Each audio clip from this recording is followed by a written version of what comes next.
Olá, bom dia a todos. Bom dia, Rio Grande do Sul, 11 horas e 32 minutos. Hoje é quinta-feira, dia 16 de dezembro. E atenção, descoberto um esquema de clonagem de placas de carro. Tinha até um empresário grande nesse esquema. É o primeiro destaque de hoje com ele, Lucas Abate. Bom dia, Lucas. Bom dia, André, a todos que nos acompanham. E não tinha carro clonado em Porto Alegre que não passasse por esse esquema que era comandado por este empresário. Um homem, a princípio, acima de qualquer suspeita, que tinha uma empresa credenciada para emplacar veículos, mas também praticava esse crime para a organização criminosa. Daqui a pouco, a gente volta com os detalhes dessa operação, que tem 8 presos até o momento. Até daqui a pouco. Obrigado, Lucas. 11h33. Olha só, tem gente que não aprende.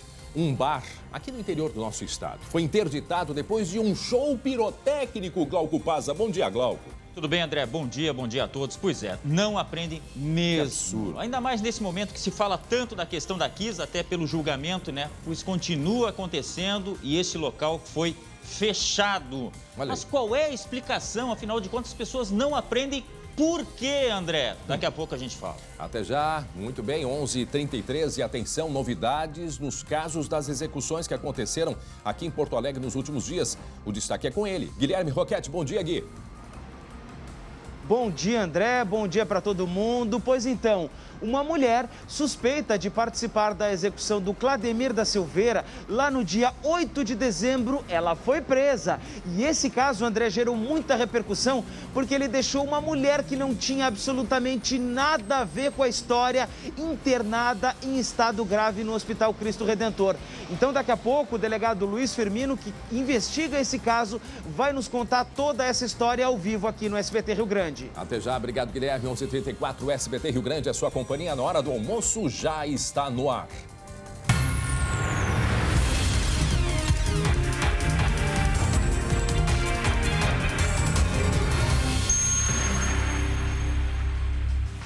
Olha só a imagem desse acidente. Em seguida a gente vai trazer as informações do que aconteceu num cruzamento. Olha só, uma moto e uma viatura da polícia. A moto vinha até devagar e a polícia estava se dirigindo para uma ocorrência. Pegou em cheio essa moto, em cheio. Daqui a pouco a gente vai trazer os detalhes e, como a gente sempre diz, né? Sempre é um alerta, né? Que mesmo em qualquer horário, menos movimento à noite, é importante que se tenha muita atenção. A viatura vinha, né, com o giroflex ligado, estava também, pelo que se sabe, com a sirene ligada, mas daqui a pouco a gente vai atualizar e contar mais sobre este acidente. 11 horas e 35 minutos, eu tenho um recado para você que está nos acompanhando. O aumento de demandas em saúde mental requer a atenção dos gestores. É preciso evitar intenções de fechamento dos leitos psiquiátricos.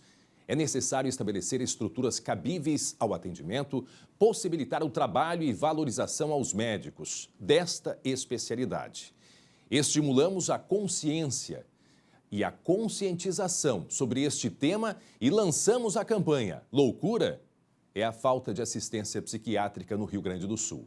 Simers, Sindicato Médico do Rio Grande do Sul. Defender os médicos é defender a saúde. Portanto, loucura é a falta de assistência psiquiátrica no Rio Grande do Sul. 11 horas e 35 minutos. Atenção, mais uma execução aqui em Porto Alegre.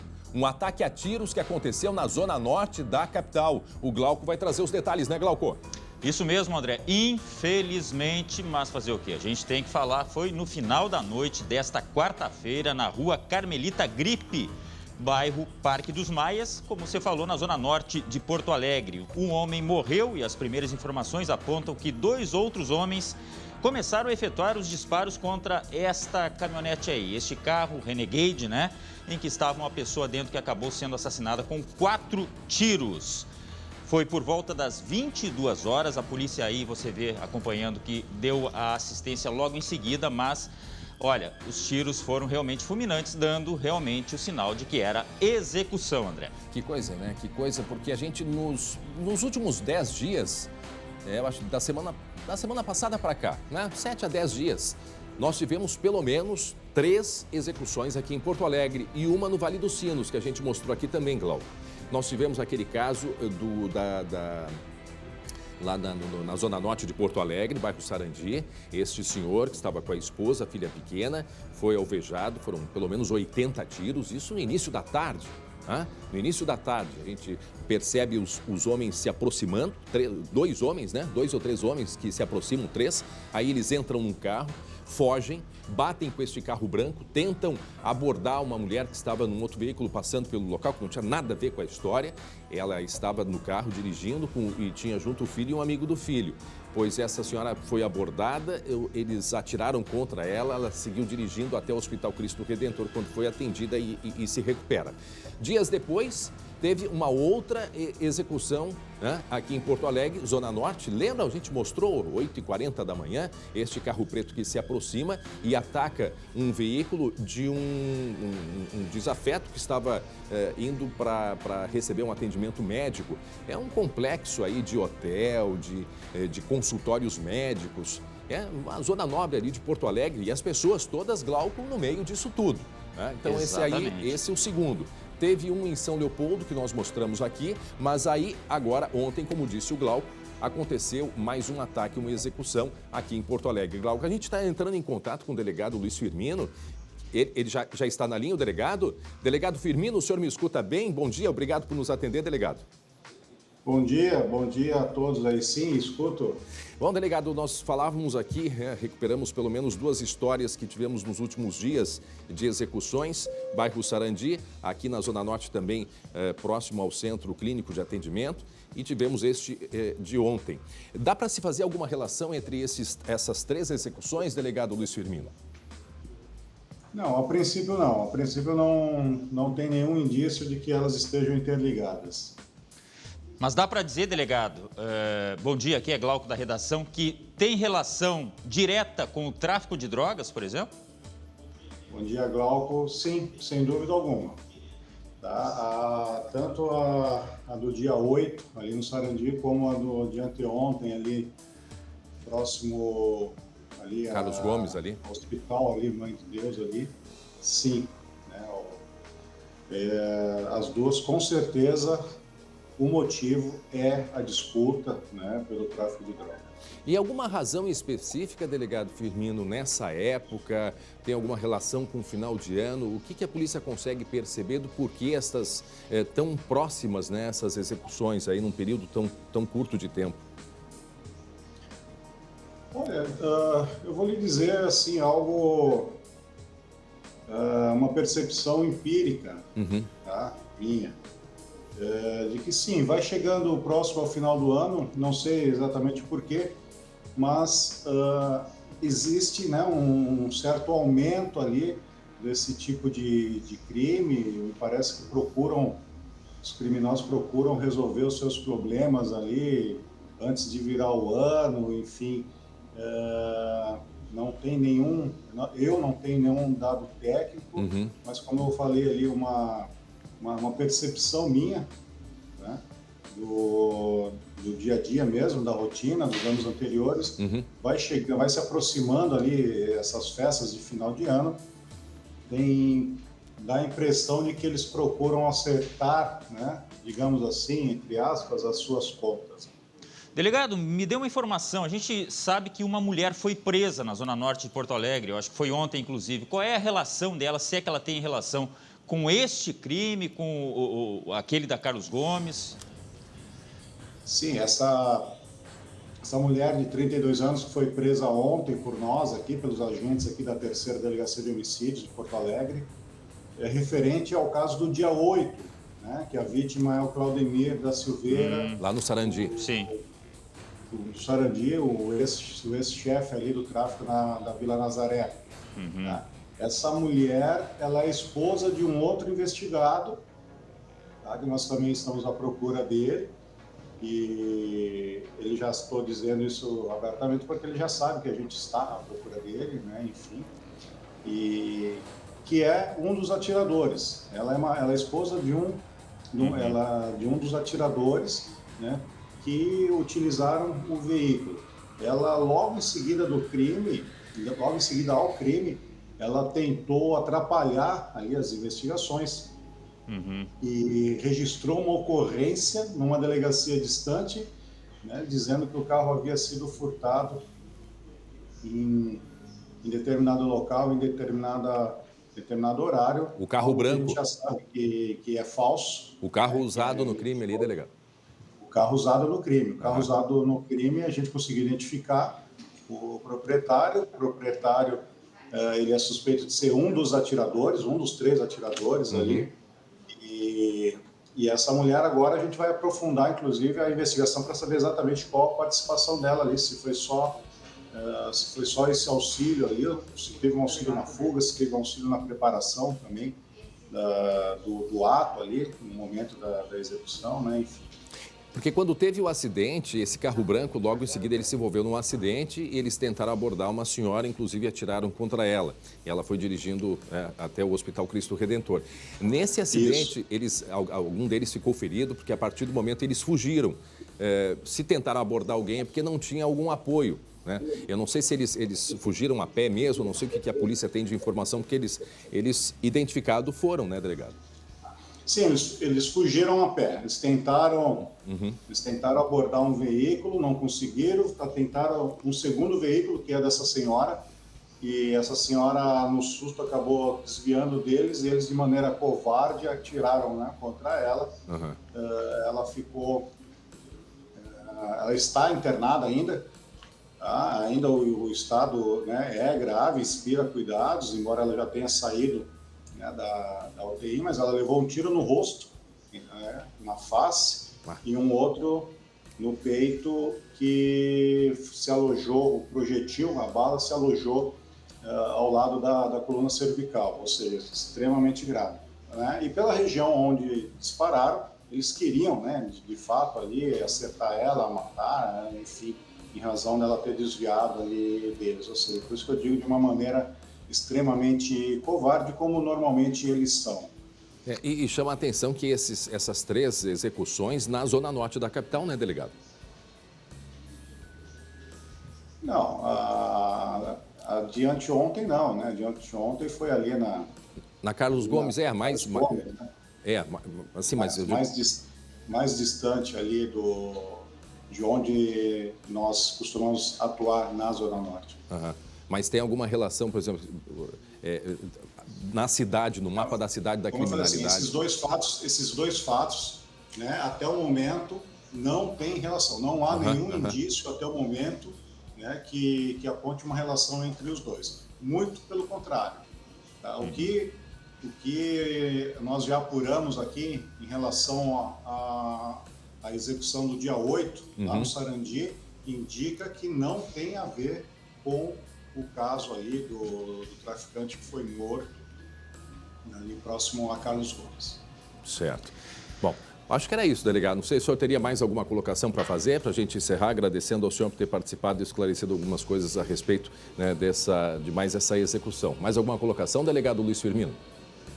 Não, a princípio é isso. Tá? Só relembrando aí, como eu sempre gosto de dizer, que a população, quem tiver qualquer tipo de informação, certo, sobre esse ou sobre qualquer outro tipo de homicídio, que o Departamento de Homicídios, né, tem nosso 0800 642 0121, né, a ligação é gratuita, a ligação não é identificada, a gente só precisa de informação. Certo. Por mais que as pessoas achem que não tem nada, isso aí não tem nada a ver comigo, tem sim, todos nós vivemos numa bolha, num coletivo, né? E exatamente, e como aconteceu agora nesse caso aí. Era uma disputa entre 2 traficantes, entre criminosos, entre pessoas que não têm qualquer valor pela vida humana, não têm condição de viver em comunidade, só que a conduta deles acabou afetando uma senhora que não tem nada a ver, uma cidadã, né, do bem ali, que estava com o filho e acabou sofrendo. Então, assim, todos nós temos sim um compromisso, né, em tentar sempre ajudar as autoridades aí a manter mais segura a nossa cidade. Muito bem, 0800 642 0121, telefone para qualquer ajuda, colaboração para a polícia. Sempre a polícia mantendo, obviamente, o sigilo. Delegado Luiz Firmino, muito obrigado por ter participado com a gente. Uma boa tarde. Disposição, boa tarde. Um abraço. Muito bem, 11 horas e 46 minutos. Olha só essa imagem. Olha o flagrante. Câmeras de segurança que mostram uma viatura da polícia atropelando um motociclista. Glauco Paza tem as informações. Conta pra gente aí, Glauco. Bom, em primeiro lugar, é bom que se diga o seguinte. Aconteceu em Brusque, Santa Catarina, mas pode acontecer em qualquer lugar. Por quê? Porque é um procedimento corriqueiro. A gente, às vezes, está na rua e vê uma viatura passar com sinal sonoro ligado, né, sirene, com giroflex, enfim. E neste caso foi isso que aconteceu. Em condições normais, o motociclista estava na dele, né, a questão ali de preferencial e tal. Só que havia uma ocorrência e essa viatura estava passando no cruzamento e acabou atropelando este motociclista. A informação que nós temos é que um inquérito foi instaurado e que o motociclista foi encaminhado para o hospital com escoriações, lesões relativamente leves até para o que foi, né, André? A gente olhando essa imagem aí é uma coisa realmente muito forte, né? Mas isso pode acontecer em qualquer lugar. Inclusive então, aconteceu. Preste atenção, viu? Preste atenção em cruzamento. Inclusive aconteceu dia 4 de outubro aqui em Porto Alegre de um idoso que foi atropelado num corredor ali na Carlos Gomes, né? E durante o dia. Eu falei? Na Carlos Gomes. Na Cristóvão Colombo? Não, foi Carlos Gomes, né? Carlos Gomes. Acho que foi na Carlos Gomes. Bom, Mas foi no corredor, Foi no né? corredor, exato. Eram dois, pai e filho que estavam juntos, né? E esse idoso, infelizmente, foi atropelado por uma viatura discreta da polícia. Não lembro se ela estava com sirene ligada ou não, mas isso é muito importante. Como disse o Glauco, foi em Brusque, Santa Catarina. Aliás, nossa audiência também em Santa Catarina é muito grande. Um abraço aos catarinenses que nos acompanham em todo o estado catarinense. Está aí a imagem e a gente sempre gosta de mostrar porque é importante, né, Glauco, alertar. A polícia estava em direção a uma ocorrência, estava com a sirene, a moto vinha numa velocidade... Olha só, não, pegou em cheio, horrível. A velocidade da moto, ela não corria, a moto vinha devagar. Agora me chamou a atenção também que o sinal piscante. Tanto é que o carro branco, ele já vinha diminuindo e a moto também estava mantendo o cuidado, né? Ela vinha devagar. Mas, enfim, estamos sujeitos. Agora, o importante é isso. Ó, tem o sinal piscante ali, ó. Tem o sinal piscante. Agora vem toda aquela discussão, poxa, mas de quem é a razão, afinal de contas? Porque é um pressuposto que tem as forças de segurança, né? Poder andar com sinais de alerta, não obedecer exatamente o semáforo. Neste caso aí é o amarelo piscante. Deve ser por causa do horário, né? E você notou bem, né, André? O motociclista em velocidade muito reduzida. Por quê? Porque tem que prestar atenção. Amarelo piscante, né? É aquela história. Qualquer um pode passar, ou por desatenção, enfim. E parece um motoboy, né? Tinha uma... pela quantidade de coisa que voou, inclusive, ali, né? Não, olha, mas recebeu atendimento imediato. Foi levado para o hospital. Lesões leves, isso me chamou a atenção, né? Por às isso vezes a importância. A sorte ajuda muito também. E importante estar com proteção. Ele estava de capacete, né? Todas as proteções, né, que possível, tem tornozeleira, mesmo bota especial para dirigir, luvas. Tem gente que não gosta muito, mas aí não é uma questão de gostar, é uma questão de segurança. Então fica esse alerta. Mesmo de madrugada, eu não sei se aparece horário ali, horário que isso aconteceu, mas sempre é importante nos cruzamentos ter muito cuidado. Porque, como dissemos, a polícia sempre tem prioridade, né, numa situação de emergência, quando passava pelo cruzamento. Foi 11 da noite, nem era tão tarde. Pois é, uma cidade do interior já o movimento diminui bastante nesse horário. E até justifica o amarelo piscante, né, André? Ali estava amarelo, o sinal amarelo piscante para quem atravessava a rua. Acho que não tinha sinaleira, né? Não tinha sinaleira aí. A sinaleira? Recebeu a informação aqui do Luciano que a sinaleira tinha algum problema, por isso estava piscante. Apesar que em algumas cidades, quando chega determinado horário da madrugada, fica piscante, mas aí era 11 da noite. Mas, enfim, está feito alerta, né? Motoqueiros, motoboys, os próprios motoristas, a gente tem que ter sempre muito cuidado, muita atenção. E, como dissemos, estava o giroflash e também estava com a sirene ligada. Então, é bom ficar sempre alerta nessa correria. Aliás, falando nisso, nas últimas horas, Glauco, pelo menos 2 pessoas morreram em estradas gaúchas e um dos acidentes foi no Noroeste Gaúcho. Os detalhes a gente acompanha agora no Giro de Notícias aqui pelo estado. Olha como ficou este carro após a colisão frontal com um caminhão. O motorista, de 69 anos, morreu na hora. A passageira ficou ferida e foi encaminhada ao hospital. O acidente foi na RS 472, que liga Santa Rosa a Três Passos, no noroeste do estado. Mercadoria com selo de procedência, dá para acreditar? Traficantes do bairro Cascata, em Porto Alegre, vendiam crack com identificação, para não misturar com a droga vendida em outras bancas de fumo. Um homem de 31 anos foi preso em flagrante com 5 quilos da droga. Ele já tinha uma longa ficha criminal. Droga geladinha, já viu essa? Em Palmares do Sul, um homem escondia maconha dentro da geladeira para não perder a qualidade do produto. Os tijolos de maconha iriam abastecer pontos de tráfico na região. Droga na geladeira, isso é novidade, hein, André? Eu acho que é novidade sim, hein, Glauco? A gente já tinha mostrado. Aqui, mas não... Já estava puxando do arquivo, né? Não, meu HD não consta. A gente já tinha mostrado, olha, droga escondida em tudo que é lugar. Tudo que é lugar. E essa aí escondida na geladeira, né? E tem os detalhes, viu? Essa aí também tem selo. Não, né? olha o aviso que veio aqui para mim agora no retorno. Eles vendiam gelado. A droga era gelada. Para conservar a qualidade. Viu só, André? O quê? Sério isso? Controle de qualidade, de temperatura, que coisa. Isso olha, eu nunca tinha visto também. O selo de identificação tem. Não vou nem dizer de qualidade. Selo de identificação tem. Olha ali, ó. Ali tem um selo de identificação do produto, da mercadoria e também do fornecedor, talvez. Nós temos algumas imagens de outras apreensões que foram realizadas e eu não sei se isso é mais recente ou não, mas sempre que a gente mostra, a gente pode observar esses selos que identificam a origem. Talvez um selo de origem, Glauco. Hein? Não, logicamente deve ser isso aí até para distinguir dos outros. Agora, por que gelada? Bom, eu não tenho experiência nenhuma. Será que não é para disfarçar, né? Nem na minha convivência com a polícia, eu não sei por que gelada, sinceramente. Pois é, chamou a atenção de todo mundo. Agora, com relação, volta aqui para mim, com relação aos acidentes, deixa eu só chamar a atenção, a gente mostrou esse acidente em Brusque, né? Sempre, Glauco, a gente está chegando no final do ano, Natal é semana que vem, Glauco. Muita gente indo para a estrada.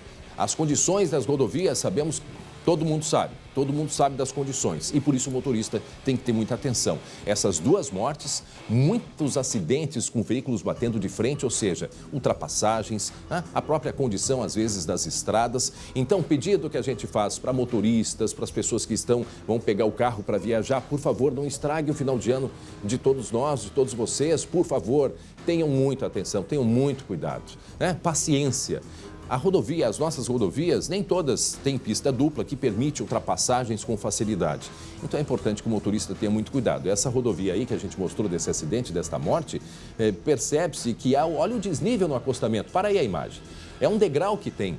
Então, essa é uma das dificuldades das nossas rodovias, sem falar aquelas que tem muito buraco. Bom, a história todo mundo já sabe. Então, o pedido que a gente faz, muito cuidado e muita atenção nas rodovias. De ontem, até ontem às 6 da manhã, ou seja, em 24 horas, já eram 10 mortes nas rodovias do Rio Grande do Sul, gente. Aumentou, nem final de semana. Aumentou. Essas 2 não têm a ver com esses 10 aí que a gente relacionou. E, infelizmente, morreu agora de manhã a 5ª vítima daquele acidente envolvendo um carro da Secretaria de Saúde lá de Uruguaiana que se dirigia para Santa Maria para atendimento de 2 pacientes. Era o motorista, 2 pacientes e as companheiras desses 2 pacientes, pois apenas uma das companheiras tinha sobrevivido, estava em estado grave e infelizmente faleceu na manhã de hoje. Então, gente, por favor, muito cuidado e muita atenção nas estradas. Faltando 5 para o meio-dia, por falar em atenção, Glauco, às vezes parece que as pessoas de fato elas não aprendem, não querem aprender, só pode ser uma coisa dessas. É incrível que depois de tanto tempo, Glauco, com a tragédia que nós tivemos dentro da Boate Kiss, que trouxe lição, eu imagino que para todos nós mudamos muito o nosso comportamento depois do que aconteceu dentro da Boate Kiss. Pois agora, em Erechim, vocês acreditam que um bar foi interditado por irregularidades e ainda por um músico usar material pirotécnico dentro das dependências, dentro do bar? Pode uma coisa dessas, Glauco? Olha, André, o que eu vou te dizer? As pessoas, elas desafiam a sorte, mas, acima de tudo, desafiam a própria lei. Isso é muito grave. Olha só, após a atuação da primeira Promotoria de Justiça Especializada de Erechim, o Corpo de Bombeiros interditou o bar Santa Fé, que fica na Avenida 7 de Setembro, em Erechim. É bem conhecido, aliás, o local é bastante frequentado por jovens, enfim. quem é da região conhece muito bem. Olha, o que as autoridades constataram é que os extintores de incêndio estavam com prazo de validade vencido. Olha, vai anotando aí. A iluminação de emergência estava parcialmente funcionando.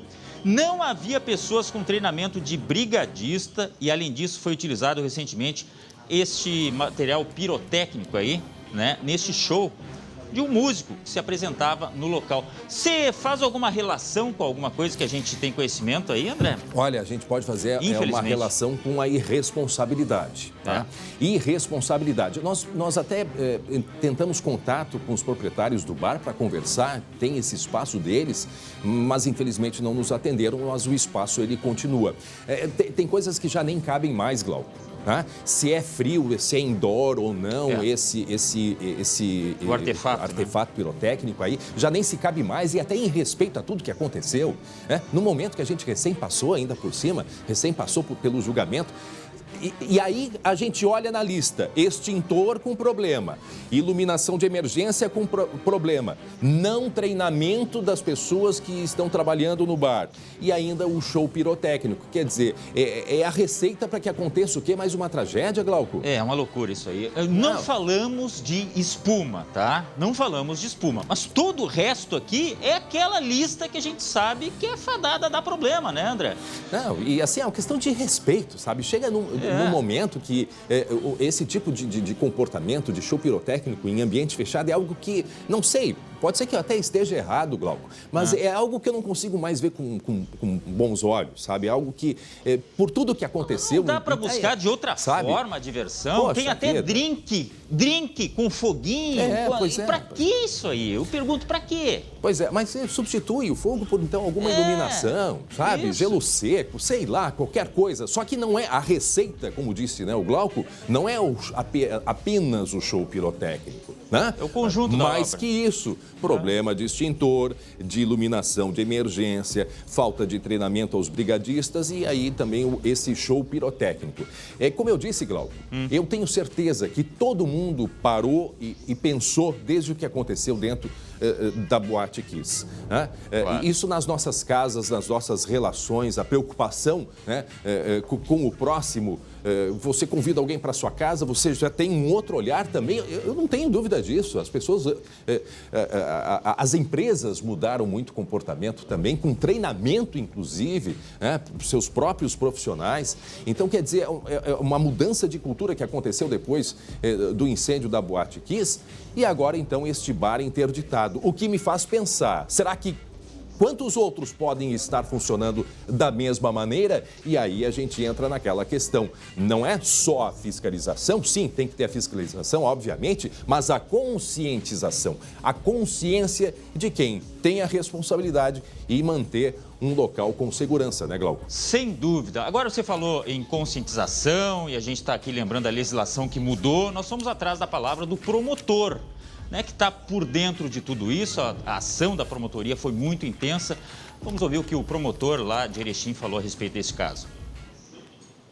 O Ministério Público recebeu uma denúncia por e-mail de que neste bar teria sido realizado na semana passada um show com o uso de artefato pirotécnico, né?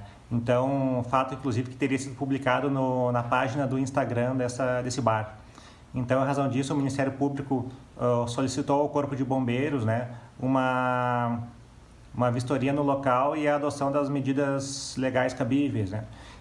O Corpo de Bombeiros, então, compareceu ao local e identificou que havia problemas de segurança, né, como extintores de incêndio com prazo de validade vencido, ausência de equipe de brigadistas, né, de incêndio, defeitos na iluminação de emergência e também algumas obras que foram feitas sem a anuência do Corpo de Bombeiros e em desacordo com o alvará de proteção contra incêndio que eles possuíam. Meio-dia e 1 minuto. Meio-dia e 1 minuto. Para quem está chegando agora, percebam as imagens. Na semana, quando acontecia o julgamento do caso Kiss, uma boate em Erechim, no norte do estado, né, fazendo isso, né, fazendo um show pirotécnico com diversas irregularidades. Repito, tentamos contato com os proprietários deste local, mas não quiseram falar com a gente e o espaço está aqui à disposição. Agora, sabemos que muita coisa mudou, Glauco, e com a Lei Kiss em 2017, eu acho que foi a aprovação da Lei Kiss, com uma série de determinações e alterações, já pelo que tinha acontecido dentro da Boate Kiss em 2013. Bom, e aí? Aí o que acontece? Na semana do julgamento,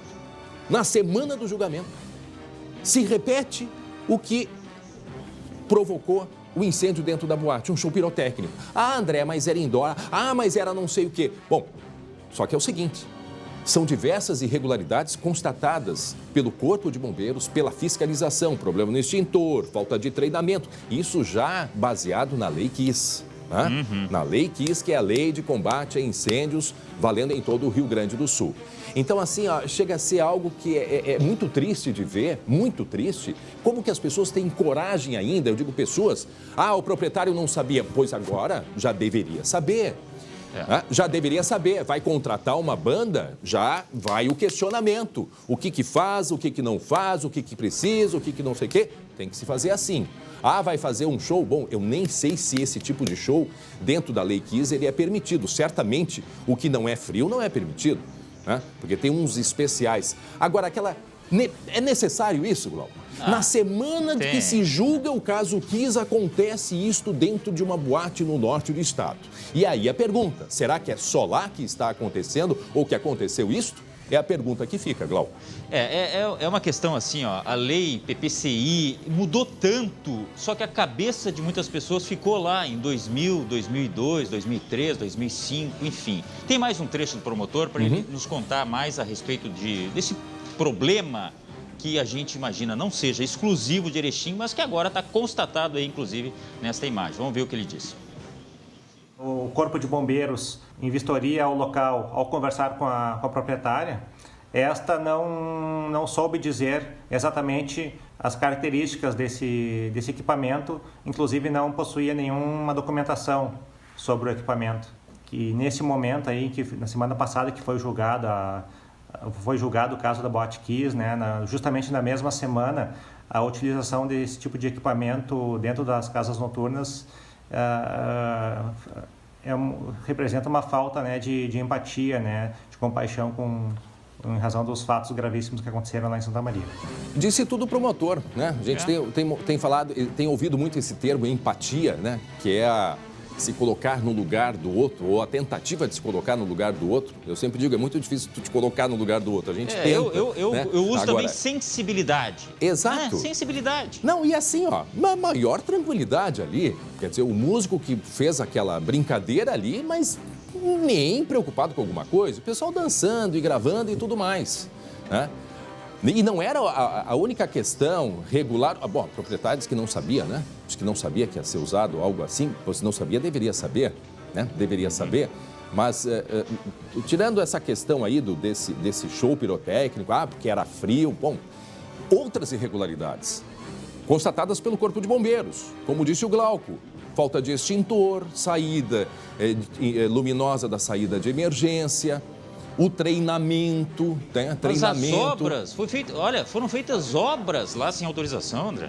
E as obras, exatamente, e as obras sem autorização. Então está feito esse registro, lembrando que o espaço para os proprietários, para a proprietária, para a gente conversar, claro que sim, a gente vai afinal de contas é um local com frequência pública. Lógico que a gente gostaria de questionar e saber como que é esse acompanhamento, afinal de contas, passados aí quase 9 anos da tragédia que aconteceu dentro de uma boate, como que o proprietário hoje não se preocupa com isso? E o Glauco pode perguntar o seguinte, André, mas e a prefeitura? Cadê em tudo isso? Às vezes, bom, aí nós temos que ponderar o seguinte, a prefeitura dá o alvará para determinado tipo de funcionamento. E as pessoas vão lá e mudam a finalidade e até mudam o projeto, pelo jeito que foi o que aconteceu aí, Agora, Glauco, independente do que aconteceu com a Boate Kiss, essa questão envolvendo prefeitura, fiscalização, sim, tem que ter o alvará, tem que ter tudo isso. Agora, tem que ter a consciência, antes de mais nada, a consciência da pessoa que é responsável pela frequência de terceiros dentro de um estabelecimento. Ora, como não se preocupar, entendeu? Como não se preocupar? Vou deixar aqui funcionando enquanto não veio a fiscalização. Não! Vai tu ali e regulariza. É simples assim, simples assim. Infelizmente não foi o que aconteceu, mas o espaço continua aberto aí para a proprietária desta boate, né, que na semana passada, festinha rolando, né, com todas essas irregularidades apontadas pelo Corpo de Bombeiros e pelo Ministério Público, tanto é que está ali a faixa amarela interditado. Meio-dia, 7 minutos, coloca a sirene, chama a sirene, porque a polícia descobriu um grande esquema de clonagem de placas de carro. Isso aqui no Rio Grande do Sul. Inclusive, 8 pessoas foram presas hoje de manhã, entre elas um empresário licenciado pelo Detran. Ele atuava para os criminosos. Ao vivo, vamos aos detalhes com ele. Oi, Lucas Abate.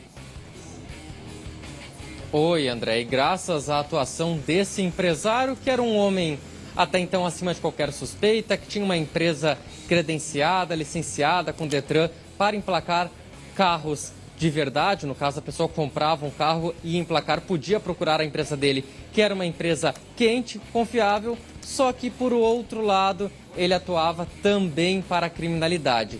E graças à ajuda dele, os criminosos conseguiam produzir placas muito parecidas com as verdadeiras. Olha, André, eu diria idênticas, que até mesmo policiais experientes, pessoas que costumam lidar com isso, teriam algum tipo de dificuldade de fazer a verificação em uma abordagem de rotina, por exemplo.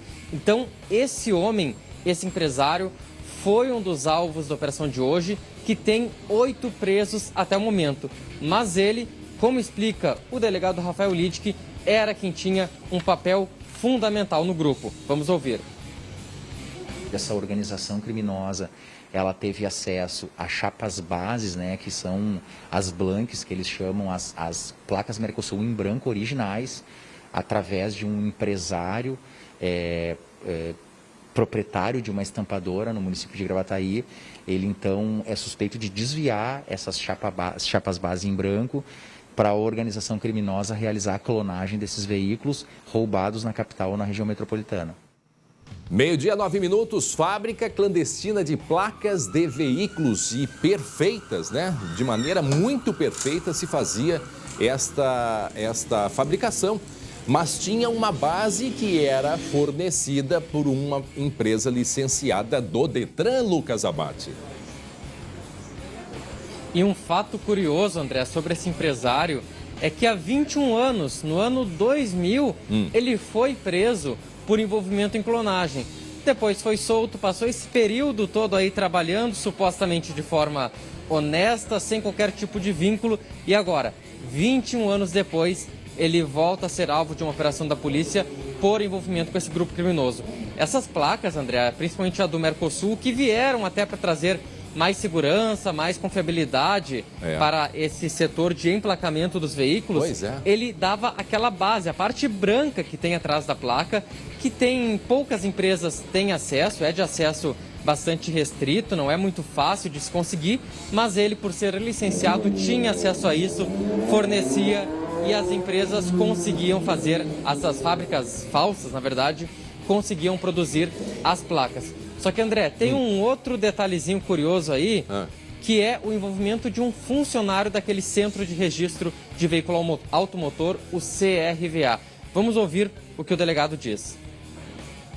As investigações demonstraram que ele realizava pesquisas a pedido do proprietário dessa fabriqueta clandestina de placas.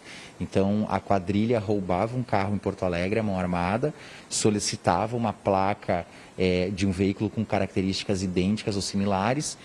O proprietário da fabriqueta entrava em contato com esse funcionário e solicitava uma pesquisa para ver qual veículo se adequava às características daquele veículo roubado. Não, e veja só, então, eu ia te perguntar, Lucas, e ia comentar com o Glauco também, né, Glauco, a respeito dessas placas, porque eu imaginei que poderiam ser até números e letras aleatórios, né? Mas não são aleatórios. Viram só o que o delegado, ou escutaram o que o delegado disse? Eles faziam, Lucas, então, toda uma pesquisa e tinha alguém que fazia essa pesquisa e passava para o empresário, então, correto? Do CRVA, né? Vamos dar um exemplo. Então, André. Por exemplo, os criminosos roubaram um Gol vermelho ano 2016. Eles não podem colocar a placa de qualquer Gol, não podem colocar o número aleatório, porque isso ficaria muito fácil, muito óbvio, até mesmo por cercamento eletrônico. Certo. Então, esse funcionário, ele pesquisava veículos Gol, vermelho, ano 2016, com características parecidas, e fornecia aquela placa para os criminosos, e eles aí sim produziam. E até muitas vezes, André, segundo explicou o delegado Rafael Littke, a clonagem era tão perfeita, eles conseguiam até alterar o número do chassi no vidro do carro, conseguiam alterar vários detalhes, que ficava praticamente impossível de se fazer a identificação de que o carro era roubado, clonado, em uma análise mais preliminar. Teria que ser uma análise mais a fundo, muitas vezes até mesmo com trabalho de peritos para se confirmar. Tamanha era a perfeição desse grupo criminoso. E outro detalhe que o delegado nos revelou, André, ele disse que praticamente não existe carro roubado em Porto Alegre que não tenha passado pelas mãos desse grupo criminoso. Os criminosos roubam, entram em contato com o grupo, encomendam a placa, deixam o carro lá esfriando 24, 48 horas e depois fazem a troca para continuar utilizando esse veículo aí de forma indiscriminada nas ruas. Uma dúvida, Lucas. Quando esses carros, essas placas, elas são clonadas, que é feita a pesquisa, a pergunta que eu faço é o seguinte: há o risco de terem dois carros com a mesma placa circulando, ou eles pegavam justamente a placa de um carro que não estava mais circulando? É o que acontece, André, de um carro que está circulando e com situação regular e muitas vezes de preferência da mesma cidade. Por exemplo, esse exemplo que eu dei do Gol vermelho, ano 2016, pode ter dois veículos circulando com a mesma placa, muitas vezes passar, por exemplo, por alguma barreira, algo mais que não se faça uma análise a fundo, possa passar despercebido, e até mesmo na questão da multa. Daqui a pouco o proprietário verdadeiro, André, estava em casa, recebe uma multa que passou em determinado lugar que ele sabe que não passou. É porque o carro estava clonado. Então, o prejuízo é dos dois lados, de quem teve o carro roubado, de quem perdeu o veículo e vai ter bastante dificuldade de encontrar de volta, e também daqui a pouco de um condutor que nem imagina que tem um outro veículo usando as mesmas características do dele para rodar, aí daqui a pouco está cometendo assaltos, cometendo infrações de trânsito. Uma dúvida e uma colocação aqui. O Léo Bonesso me ajudou, disse que o QR Code era tão perfeito, né? Os próprios QR Codes, que são aqueles, na placa do lado esquerdo, né? Todo mundo já conhece o QR Code, mas é um código através, como é que é, Glauco? Como é que é Cor de barra, só que no formato quadradinho. O quadradinho, exatamente, que a gente põe ali o telefone, né, o celular e faz a leitura. Diz que até isso era perfeito. Agora, a pergunta que eu faço é o seguinte: se eu, André, começo a receber um monte de multa de lugares que eu não fui, ou seja, concluo que o meu carro foi clonado, o que é que eu devo fazer, hein, Lucas? Rezar. Procurar. Primeiro, o Detran, para tentar recorrer dessas multas, de alguma forma provar que não estava naqueles locais. Certo. E também fazer um boletim de ocorrência. Daqui a pouco, informar a polícia que o seu veículo recebeu algumas multas que não tem nenhuma relação, que são locais que você não passou, até para se certificar no futuro. Mas realmente, André, é muito complicado. Até que tenha a apreensão do falso veículo, para o verdadeiro proprietário fica muito complicado de provar o contrário. Até provar que focinho de porco não é tomada. Na prática, vamos falar aqui, sincero, é muito difícil. Porque a autoridade vai dizer, não, qual é o seu carro? É o Gol vermelho. Qual é o ano? 2016. Não, é o seu carro. Não, e aí, é difícil. Isso que o Lucas chamou a atenção é importante, porque aí tu vai ter que provar que a multa vai dizer que tu estava em determinado lugar e tu vai ter que provar de alguma maneira que tu estava no outro, e junto com o boletim de ocorrência. Agora, eu acho que essa é uma dica bem importante do nosso colega premiado Lucas Abate. Daqui a pouco a gente vai falar isso, né, a respeito disso, fomos premiados ontem mais uma vez, a Gabi Lerina também, mas depois a gente vai mostrar quais foram os nossos prêmios, a Lu Coman também, em seguida a gente mostra. Mas que bom, esse é um repórter completo, nosso colega Lucas Abate, que traz aí a questão e também a prestação de serviço para quem está nos acompanhando. Até daqui a pouco. Obrigado, Lucas. 12:16 e atenção, o muro de uma obra desabou aqui no bairro Auxiliador, em Porto Alegre. Glauco, olha, essa imagem é assustadora e coloca em risco o prédio todo, hein, Glauco? Conforme a Defesa Civil, André, este prédio aí, ele teve vários apartamentos que foram interditados. As pessoas tiveram que deixar, pelo menos 5 tiveram que deixar seus apartamentos depois que aconteceu esse desabamento aí que a gente está vendo. Olha a imagem impressionante, né? Inclusive com aquele cano lá se rompendo, água jorrando, enfim. Esse terreno que fica ao lado é onde está sendo feito uma construção, né? Certo. E essas pessoas tiveram que deixar seus apartamentos até que um laudo seja realmente concretizado, né? Atestando se existe estabilidade ali para que essas famílias continuem nos seus apartamentos, né? A causa, provavelmente, André, é uma falha na obra. Ninguém se feriu. Qual das duas? A empresa duas? Responsável, bom, aí é que vem a questão, tá? Porque existe aí uma discussão. A empresa responsável pela obra disse que antes do começo da construção foram identificados vazamentos nas dependências deste condomínio aí que a gente está vendo, tá? Ou seja, a obra começou e quando começou eles identificaram que havia problemas no prédio ao lado. E este prédio foi notificado, as pessoas do prédio, logicamente, né? E a empresa responsável pela obra não sabe dizer se foi feito o conserto de tudo aquilo que estava com problema no prédio ou não, tá? Então, essa é a discussão do momento. A construtora diz que vai tomar as providências para garantir a segurança da continuidade da obra, enfim. Só que, de concreto, o que nós temos agora? O laudo, que vai atestar se o prédio... De concreto tem o desabamento aí dessa... não tem muito concreto, tem mais barro aí nesse caso, né? Mas olha o susto. Nossa. E eu estava olhando essa imagem ontem, tem uma pessoa na janela desse prédio aí, acompanhando tudo desabar lá embaixo, e meu Deus do céu. Tá, Glauco, antes da gente mostrar ali sobre o desabamento, eu cortei, porque a gente falou o que tem de concreto, então, que o prédio interditado, a obra deve estar parada também, aguardando o laudo para saber a situação desse prédio aí. Da estabilidade, né? Da estabilidade se pode dele, continuar ou não. Agora, a gente recebeu da Defesa Civil que foi o desabamento de um muro. Talvez um muro embaixo dessa estrutura tenha desabado. Agora, o que a gente percebe... Coloca aquela outra foto ali, pessoal. Isso aí, pelo que eu entendi, é a passagem, é a entrada da garagem e que leva... o corredor que leva para a garagem na parte de trás. Me parece que foi isso.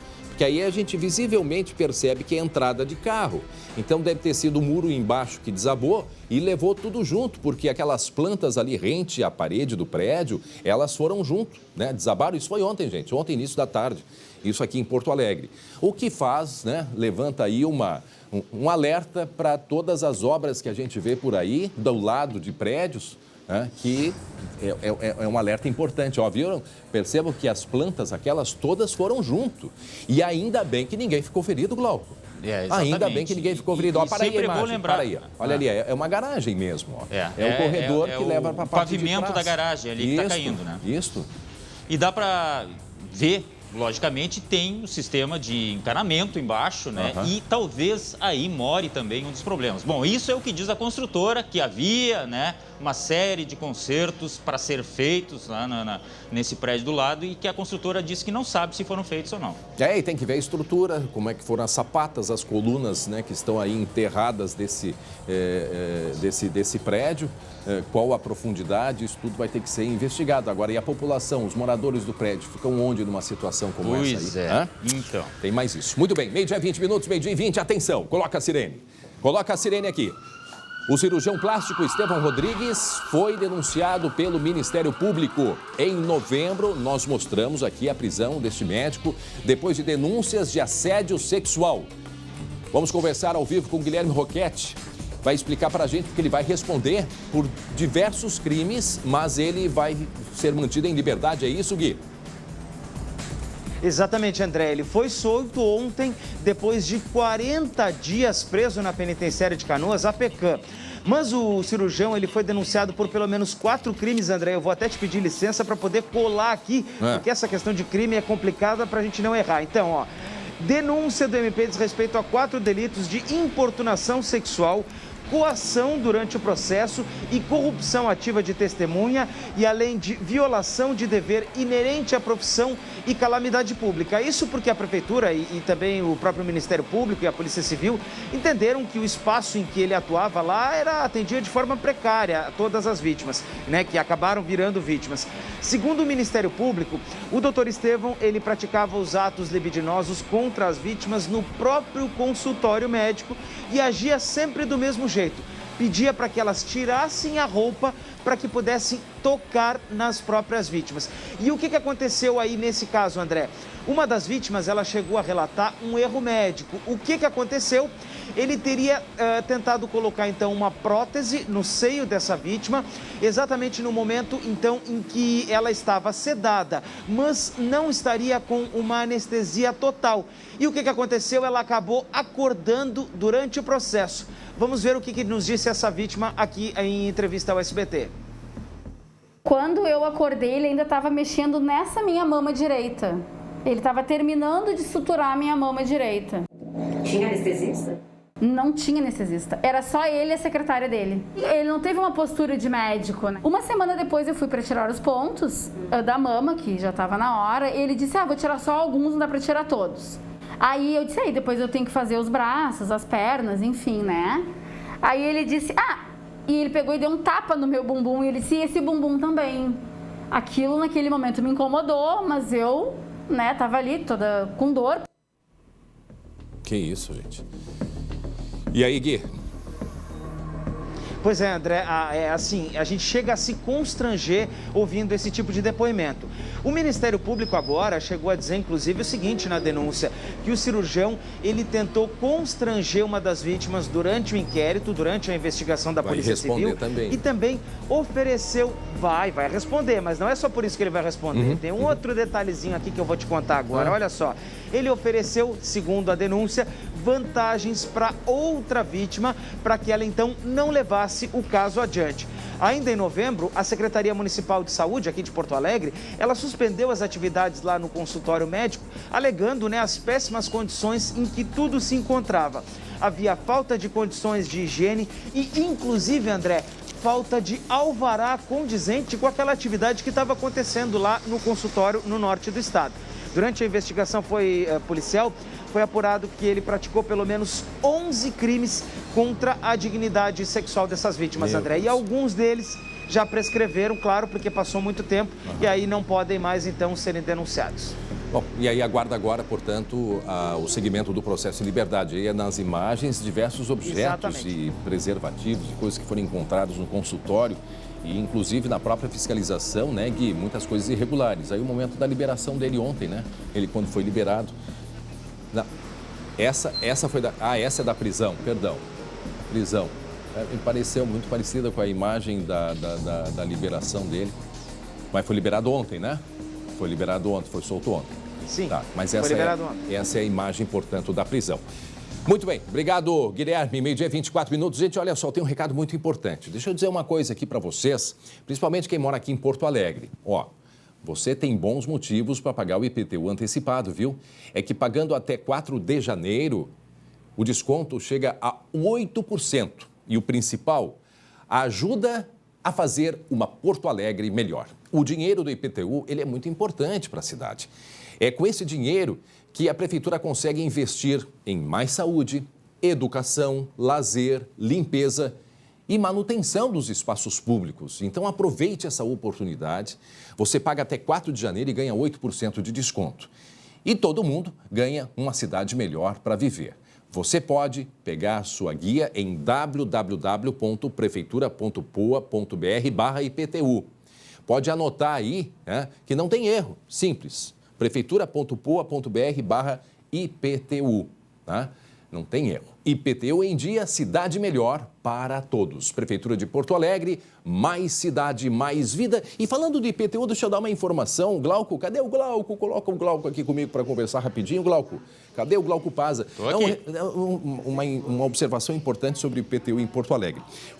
A Prefeitura cancelou o aumento do IPTU. Só que existe, só para a gente não confundir, tem o reajuste anual que obedece à correção à inflação. Então, tem gente dizendo, mas como que tem um aumento aqui se, na verdade, o prefeito disse que não ia ter aumento? Não, ele não teve um reajuste, mas aquela correção, ela faz parte, isso determinado em lei, e até precisa-se da correção para que justamente a prefeitura consiga pagar as contas. Só fazendo essa observação, porque tem muita gente dizendo, mas veio o aumento. Não, ele não teve aumento. Teve uma correção de valores até o dia 4 de janeiro, 8% de desconto. Dado o recado, meio-dia, 26 minutos, Glauco. Atenção, coloca a sirene. 4 pessoas presas numa operação contra o tráfico de drogas e associação criminosa. Estas ações aconteceram em Nova Santa Rita, Canoas e também Charqueadas. E é o Lucas Abate que vai explicar pra gente porque tinha detento envolvido, eu repito, detento envolvido neste esquema. Mas espera aí, mas o detento, ele tá na prisão? Como que ele vai estar envolvido, Lucas?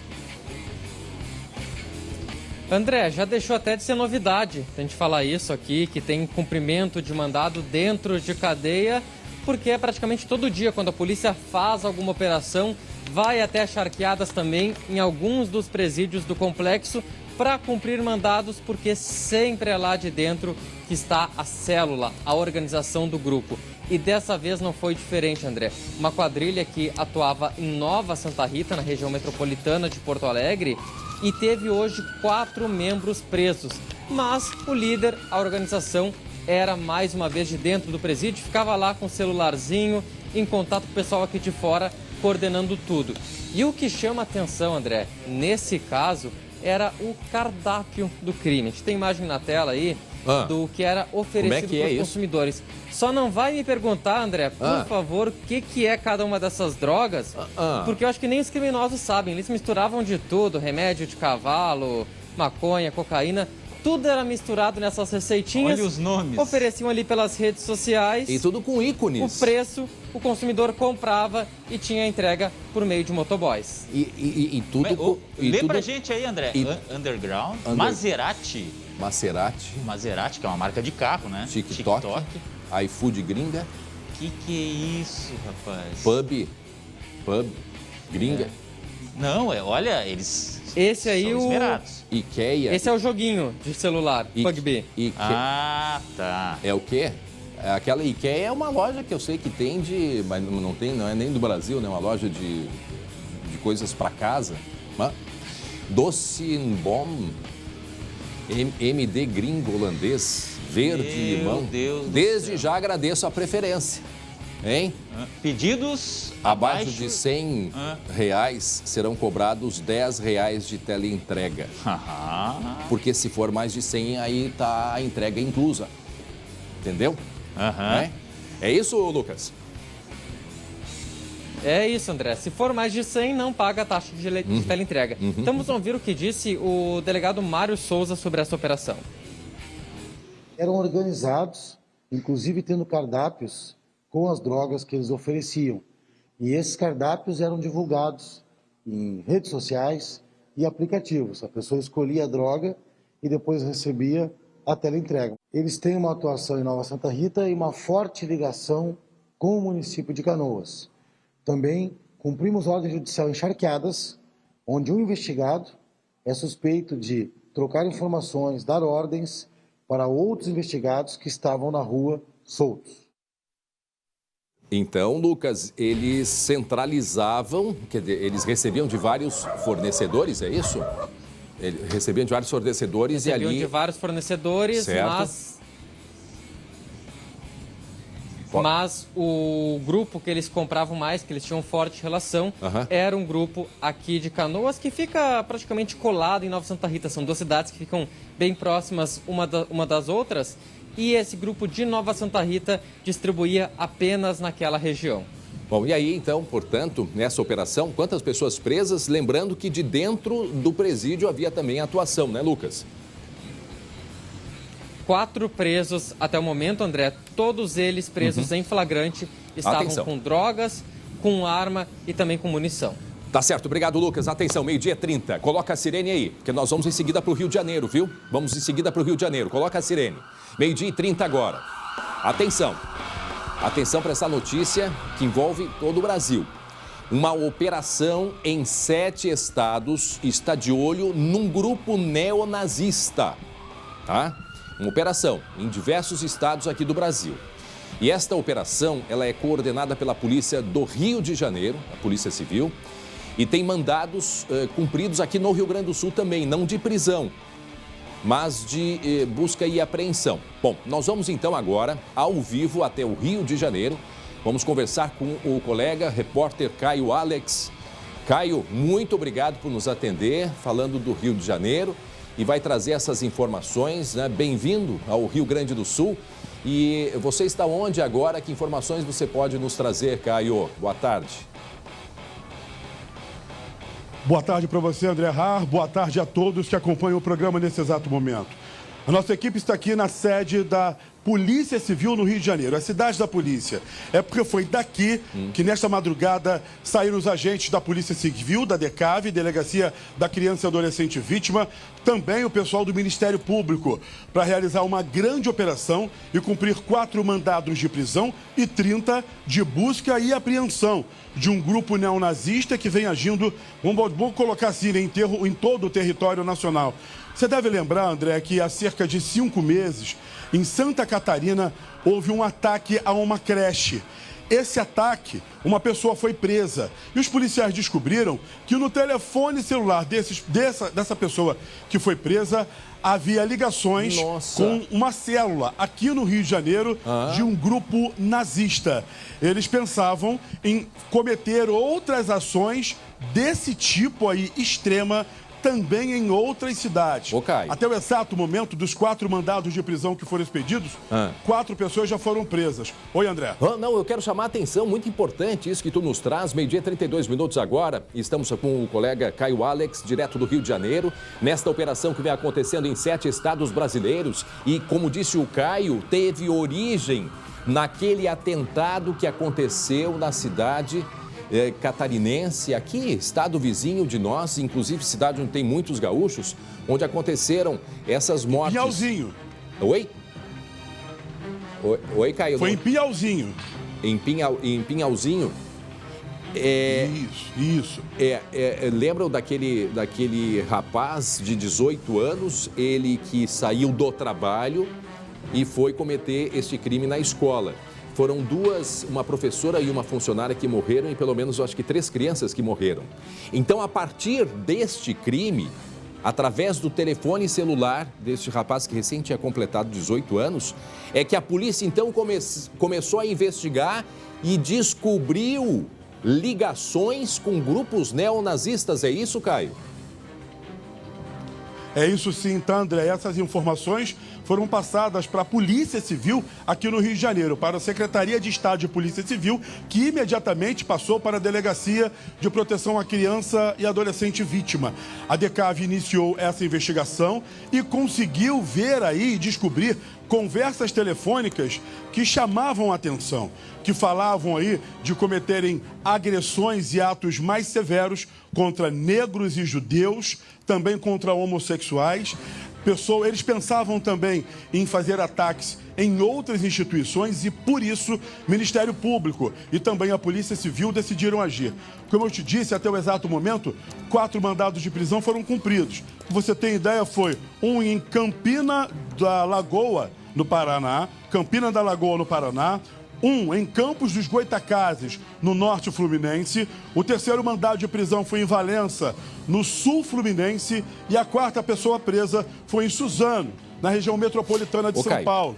Essas pessoas pertenceriam aí a uma célula criminosa que vinha agindo dessa forma e violenta. E você tem informações do que teria sido apreendido aqui no Rio Grande do Sul, Caio?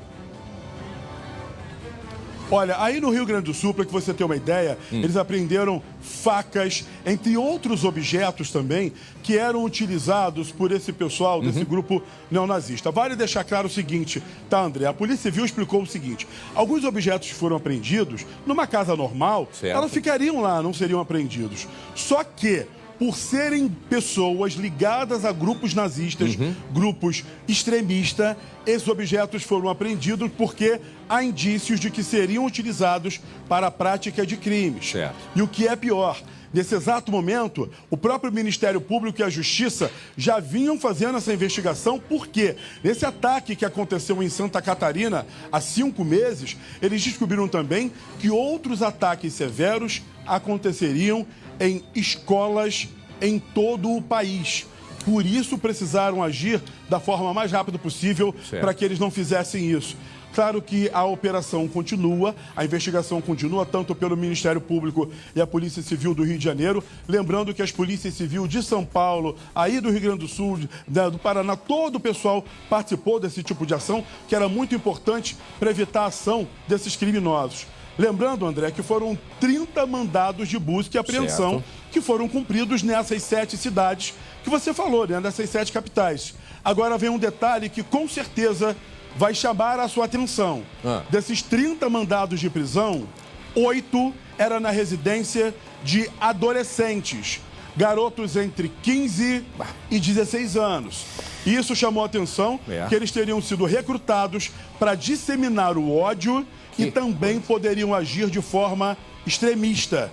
Os pais ficaram aterrorizados e não faziam ideia de que os filhos estavam participando de grupos como esses. Vai também um alerta para todo mundo do Rio Grande do Sul e quem mais está acompanhando o seu programa agora, porque nós pais precisamos acompanhar o que os nossos filhos estão fazendo no telefone celular, porque é do telefone celular de um jovem como esse, onde houve a busca e apreensão, poderia estar partindo ali uma ação extremista que poderia causar mortes. Caio Alex, nosso colega do SBT Rio de Janeiro, muito obrigado por ter participado. A gente precisa liberar o Caio porque vai participar também em outros telejornais. Um grande abraço aqui do povo gaúcho, tá, Caio? Olha, André, o meu abraço pra você, o meu repórter cinematográfico, o vovô Miltinho, que vai ser avô ano que vem, rapaz. Olha aí. Tô mandando um beijão pra você e pra todo mundo do Rio Grande do Sul. E eu vou falar uma coisa pra você, eu sou cariúcho, rapaz. Ah, é? Eu fiz parte durante muito tempo da minha vida de um grupo gaúcho, o grupo Minuano, onde eu dançava todas as músicas gaúchas, sem dançar, sem tocar bumbo legueiro. Então, garoto, você falou com a pessoa especial, rapaz. Mas olha é pra dançar só. chula? É Vai comigo. Vai lá, Olha encerra só. com a chula então. Cadê a chula, hein? Aqui! Aí, vai lá. Vovô Miltinho! Vai lá, vem pro pé, vovô Miltinho! Vai Vovô lá, Miltinho vai aqui, lá. ó! Vai lá! Aí, garoto! Abaixadinha, tem que abaixar Aí, também. garoto. É. Não, aí só tem um detalhe: se abaixar agora, só o pessoal da ambulância do SAMU que me tira daqui. Meu amigo, forte Caio, abraço um pra abraço, você. Caio. Parabéns por toda a sua audiência. Um beijão pra todo mundo do Rio Grande do Sul. E até a próxima. Quando eu for aí, já sabe, hein? Já. O almoço é por sua conta. Pode deixar comigo. Muito bem. Grande abraço, Caio. Olha só que surpresa, hein?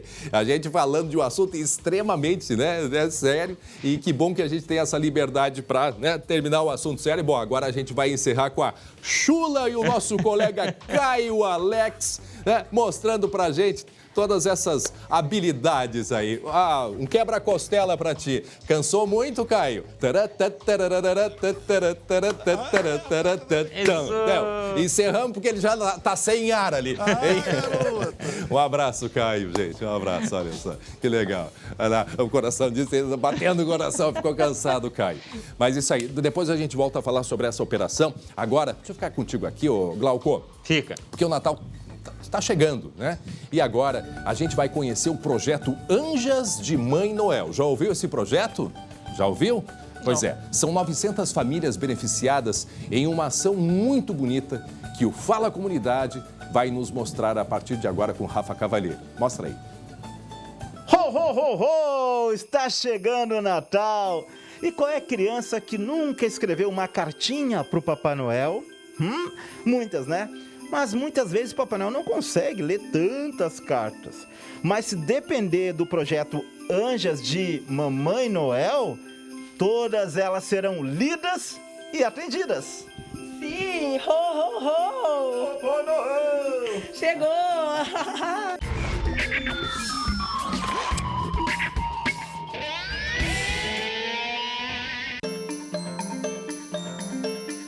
A minha filha e eu fomos na agência dos Correios para pegarmos 2 cartinhas e saímos de lá com mais de 100 pedidos. E desde então nós víamos que dava certo. E a partir disso, então, a gente criou então esse coletivo, né, com o intuito de fazermos festas, dias mais alegres. Com a pandemia, né, nós não podemos fazer aquela festa que a gente tanto gosta, escolhermos um lar, né, seja ele um asilo, um orfanato, enfim, optamos por receber, então, cartinhas enviadas pelo nosso e-mail, né, para o nosso e-mail. E hoje estamos aí com a marca de quase que 300 cartinhas de Natal. Né? Ainda faltam poucas para serem apadrinhadas. Eu acho que aqui tá escrito Lavínia. Será que esse presente aqui é do Papai Noel que te deu? Eu acho que é dele, né? Sim. É. Mas o que tu pediu pro Papai Noel na cartinha?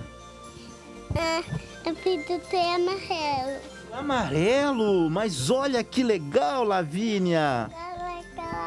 Agora já? Sim. É? Tu já quer abrir? Sim. Mas não é só no Natal?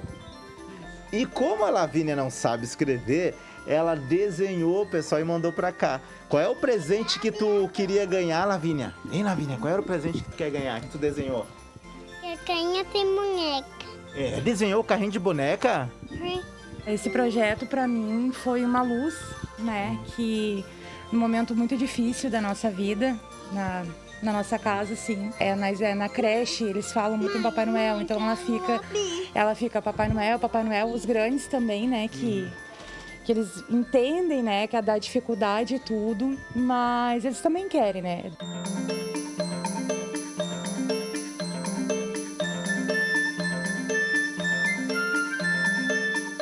Nós lançamos em outubro, então, a campanha, né? Vem aí a segunda edição Anjos de Mamãe Noel e recebemos as cartinhas por e-mail. Fomos as numerando e jogamos, então, no Facebook o álbum Anjos de Mamãe Noel, segunda edição. Eu sou a Rauana, estudo na escola Tal, tenho 12 anos e queria pedir uma bicicleta roxa e uma bola de vôlei. E também queria um patins rosa. E essa cartinha já foi apadrinhada, né? Uma voluntária nossa aí, a Thaís, então, abraçou esse pedido e está realizando um sonho aí de mais uma criança.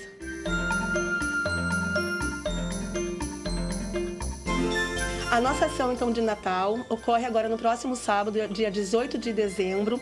Então, se você ainda quer participar de uma ação, né, de um projeto social, tem tempo ainda, restam poucas cartas.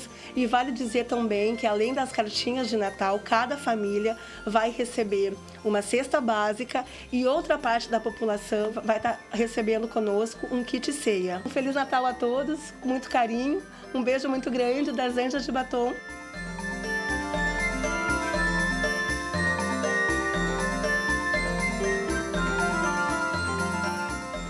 Que trabalho bonito, hein, ô Glauco? Que a gente consiga estimular que tantas outras pessoas possam, o pouco que se faça, tenho certeza que vai ser muito. Esse ano que vem chamando a atenção, né, dessas pessoas que se dedicam a ajudar, a distribuir presentes, é que muitas crianças estão pedindo comida, Glauco. Comida. A gente mostrou aqui do menino aqui do sul do estado, não foi? Em Camaquã? Foi Camaquã, aquele menino que pediu um pedaço de carne, não foi? E que teve uma repercussão enorme, E eu acho que foi Camaquã, aqui no sul do estado. Faz umas 2 semanas que a gente mostrou esse pedido. Esse menino recebeu do Papai Noel não só um pedaço de carne, mas juntaram R$25 mil em doações para este menino. Então é isso. Percebemos que as pessoas estão com mais dificuldade, a pandemia, eu acho que é a principal, Arroio Grande ali, de Arroio Grande. Esse menino que eu falava, que pediu um pedaço de carne. As pessoas estão com dificuldade, né, Glauco? A pandemia agravou a dificuldade que a gente vem enfrentando, e por isso que cada um que puder, né, colaborar, seja 1, 2, 3 famílias, o que for possível, vai estar fazendo bastante, né, Glauco? Eu acho que a gente recebe um presente cada vez que dá também. Olha o sorriso de uma criança e, olha, não tem preço. Tem preço, não. R$32 mil foi o valor arrecadado pelo menino, tá? E aí vale lembrar também que a família tem muitas dívidas, ou tinha, e isso está ajudando também a estabilizar um pouco a questão familiar. Isso, o do menino de Arroio Grande, isso, né? Que pediu um pedaço de carne para passar as festas de fim de ano. Agora, faltando 15 para 1. Falar em Natal, gente, o seu Natal pode ser ainda mais feliz. Não perca o sorteio de Natal do aplicativo TIM Mais Vantagens. Você pode ganhar um carro 0 km. Então, você que é cliente TIM Controle ou TIM Pré, preste atenção. Essa é a sua oportunidade de poder ganhar este presentão. É só baixar o aplicativo TIM Mais Vantagens e participar. Simples assim. Veja como é fácil. É só acessar o aplicativo TIM Mais Vantagens, jogar as fichas na roleta virtual para ganhar números da sorte e concorrer a este prêmio dentro do próprio aplicativo. Já pensou, hein? Você de carro novo neste Natal? E olha que legal, gente. Todos os números da sorte adquiridos a partir do dia 27 de novembro estarão valendo para este sorteio de Natal. Maravilha, é ou não é verdade? Natal com um carro novinho, gente. Aproveite agora. Você ainda não é cliente TIM ainda?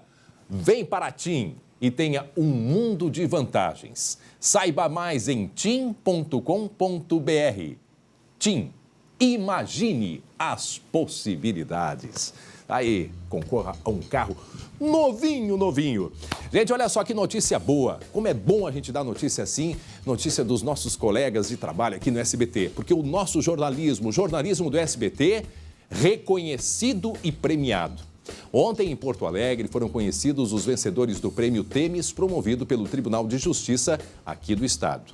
Lucas Abate e Gabriela Lerina venceram em 2 categorias. Acompanhe. Os vencedores foram conhecidos em uma cerimônia no Palácio da Justiça, na capital. O SBT ganhou 2 troféus.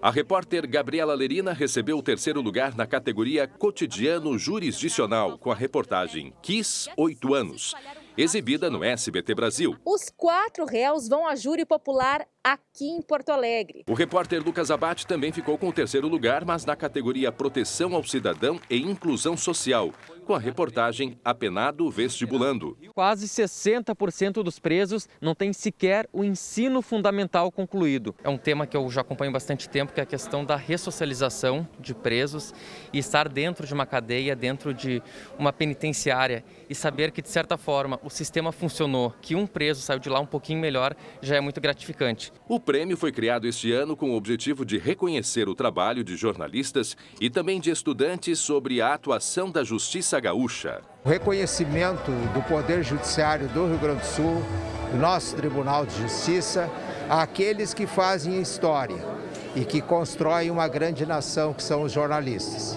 O nosso jornalismo, né, Glauco, não para. E nem os prêmios, porque agora há pouco teve mais um. Hoje de manhã o SBT ganhou mais um prêmio, o 3º lugar na categoria Sustentabilidade no 23º Prêmio de Jornalismo do Ministério Público do Rio Grande do Sul. A reportagem da Luciane Coleman tratou da atuação do MP Gaúcho sobre o uso do herbicida 2,4-D em plantações gaúchas. Nossa, que orgulho, né? Que orgulho, Glauco. Agora, o maior prêmio é saber que tudo é voltado para a comunidade. São matérias que ajudam a entender por que nós estamos nessa situação e como melhorar, né, André? É verdade. Então, um abraço aos nossos colegas e, junto com eles, as equipes, né, que a gente sempre diz, as equipes de retaguarda, de produção. Nosso abraço muito forte por esse reconhecimento, esses prêmios todos. Um orgulho muito grande. Ali o nosso diretor, Danilo Teixeira, representando a Gabi Lerina, tá aí o Lucas Abate e hoje de manhã a Lu Coleman, recebendo, portanto, essa premiação. E o Lucas dando entrevista, agora ninguém vai aguentar mais. É incrível, né? Tá aí o Lucas e o Danilo Teixeira, nosso diretor. E, bom, a Gabi é sempre muito dedicada às questões humanas, né? Tem uma sensibilidade muito grande. Parabéns, Gabi Lerina. A Lu Coleman, da mesma forma, a sensibilidade, a preocupação com o ser humano, tem um coração, a Lu, enorme. E o Lucas, né? O nosso colega que tem uma... O Lucas já começou a estudar direito, o Lucas ainda vai ser delegado. É um cara que tem uma capacidade, uma memória. O Lucas sabe de assuntos, assim, incríveis de casos policiais no Rio Grande do Sul. Uma grande pessoa, um grande colega e também recebe a nossa homenagem, o nosso abraço. Parabéns, turma. A gente ficaria aqui um grande tempo falando de todos vocês. Parabéns e todos chefiados, liderados pelo nosso Danilo Teixeira, nosso diretor. Muito bem, faltando 10 para a 1, você vai ver em seguida a previsão do tempo para os próximos dias. Será que vai chover? Será que vem calor? A Estael Cias fala em seguida. 22 graus é a temperatura em Gramado nesse momento. Está nublado lá em Gramado. E no esporte, o Inter já começou com algumas mudanças, não é, Glauco? É verdade. Será que o Papai Noel está chegando no Beira-Rio também? Quais são as novidades? Te prepara. E no Grêmio? Bom, e no Grêmio? Será que veio? Daqui a pouquinho a gente fala.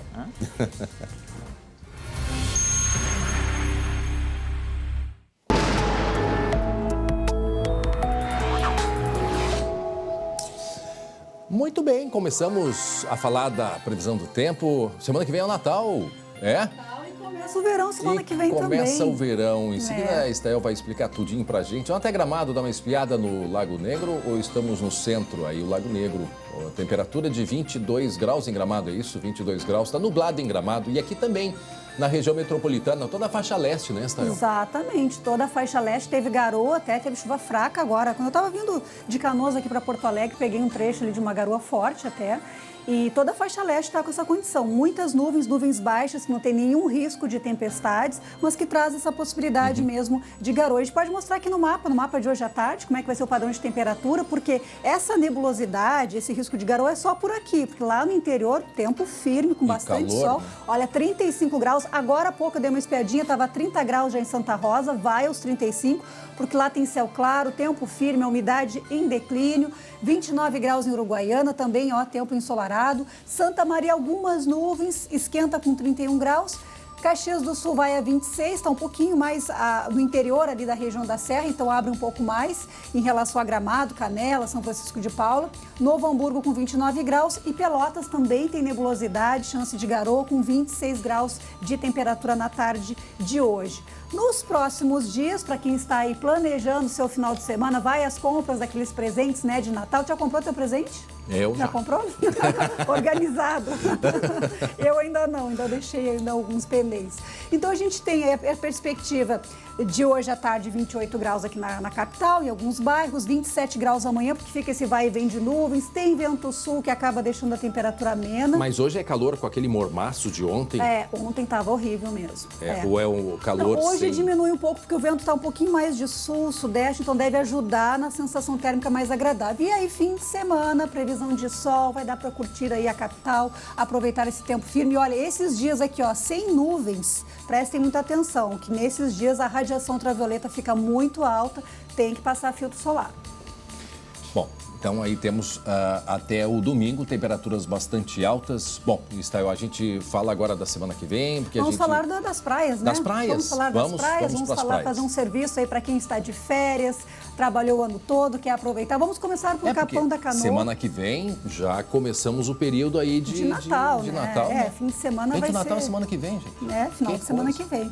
Então, Capão da Canoa hoje tem muita nebulosidade, mas o sol vai aparecer agora no começo da tarde, depois volta o tempo a fechar com 24 graus. Sábado tem muitas nuvens, por quê? Porque tem vento leste, aquele vento que traz a umidade em direção ao continente, gera muitas nuvens na faixa litorânea, temperatura entre 20 e 24 graus, com céu nublado e pode ter algum chuvisqueiro. No domingo, o sol volta a aparecer e tem vento nordeste, o nordestão, começando a se intensificar entre domingo e segunda-feira. E olha, semana que vem, toda a semana de Natal, tem nordestão lá no litoral, com temperatura na faixa de 24 a 25 graus em Capão da Canoa. Vamos para o Cassino, então, lá na Zona Sul, litoral sul gaúcho.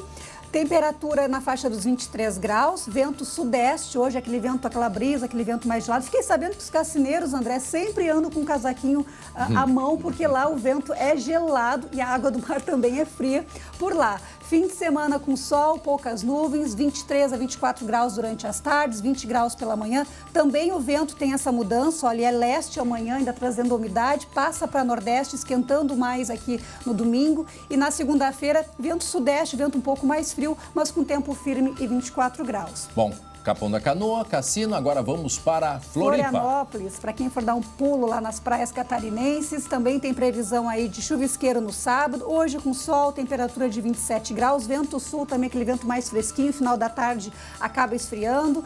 Amanhã um pouco de nebulosidade, chuva passageira, nada importante em termos de acumulado, 24 graus, vento também soprando do mar em direção ao continente, vento nordeste no domingo, já esquentando mais com 26 graus e vento norte, trazendo ar quente mesmo para a região da ilha, com previsão aí de tempo ensolarado e 27 graus. Então, de uma forma geral, André, quem for aproveitar aí o final de semana, as praias gaúchas ou mesmo em Santa Catarina, vai encontrar aí uma condição de tempo nublado no sábado, mas com sol e aquecimento no domingo. O Glauco está fazendo a programação para ele de verão, não é mesmo, Glauco? é que eu não aguento mais vento. Aí está eu, vai ter um pouco de vento, vai ter nordestão. Poxa vida, rapaz. Onde é que termina esse vento? E vai ter calorão, né? O Glauco tem toda a razão. E o vento, ele vai ser constante. Aí vai ser uma constante mesmo no verão, porque tem laninha. O laninha gera esse contraste térmico, a gente acaba tendo um período mais ventoso. Agora, se tu não quer vento, Glauco, então vai lá para a fronteira oeste. Vai lá para uns 37, 38 graus, sem vento na semana que vem. A primeira semana de verão vai ser escaldante, especialmente no interior do estado. Torres, então, para a gente terminar aí o serviço de praias, 25 graus aqui a previsão para hoje. Amanhã também as nuvens aparecem um pouco mais, com 24 graus, vento leste, passando para nordeste, nordestão, no domingo e na segunda-feira em Torres, e também com temperatura um pouco mais alta durante a tarde. Vai dar para aproveitar bastante também lá em Torres. E calorão vai ser quando está? Olha, semana que vem, já a partir de segunda-feira, a gente vai ter uma onda de calor intensa, mas muito concentrada entre o nordeste da Argentina, Paraguai e metade oeste do Rio Grande do Sul. Então, de Santa Maria até a fronteira com a Argentina, nós teremos uma semana a primeira semana de verão muito quente e com pouca chuva. O agricultor que está precisando de chuva, olha, muito complicado o cenário para a semana que vem. Quantos graus aqui pode chegar? Aqui uns 34, 35, mas lá 39, quem sabe até uns 40 graus pode acontecer na semana que vem. E chuva no norte, no noroeste do estado que estão precisando. A cultura tem muitas perdas já na lavoura, né? O milho, as perdas são muito grandes. A soja já se fala em replantio, porque se plantou, a umidade não foi suficiente, vai ter que replantar. Então, a situação é drástica, a umidade do solo está baixa. Olha, os próximos 10 dias chove pouquíssimo naquela região da metade norte do estado. No sul, a gente ainda pode ter ali pelo dia 20, 21, algum evento de chuva passageira. Então, assim, para o agricultor a notícia não é boa, para quem está de férias, vai dar para aproveitar e curtir esses dias de sol e calor. Muito bem, nos vemos quando, Estael? Segunda-feira, no dia que começa o verão. No dia do verão, trazendo todas as informações e atualizando, porque tudo é uma previsão, né, Estael? Tudo é uma previsão, tudo pode mudar também, pode ser que não tenha mais vento, aí o Glauco fica feliz que não vai ter mais vento. Difícil. Tá bom? Até segunda-feira. Até lá. Agora 1h02, tá chegando o esporte.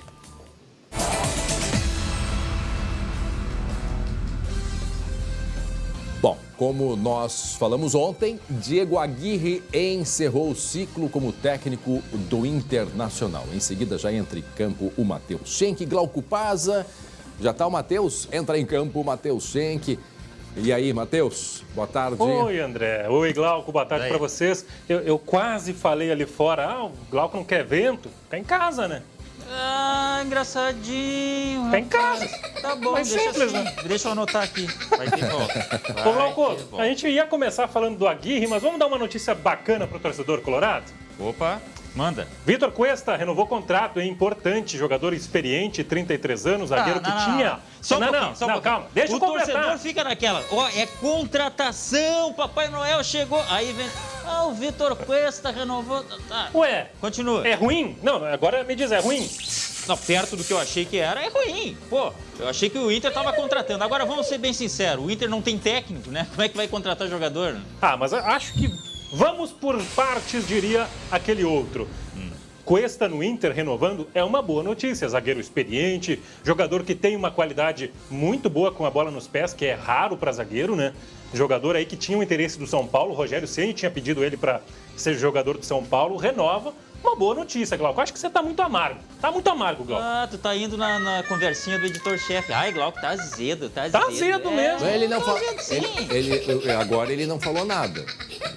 O Luciano não falou nada. Não, falou pra mim aqui, tu tá azedo. É só porque ele é colorado. Ele gostou, o Cuesta ficou, tá legal. Tá. E o resto, hein? E o resto? Tá, mas vamos lá então. Tá. O cara que a gente vai mostrar na tela aí, os números dele, do Aguirre, ele ter saído, não é uma boa notícia também?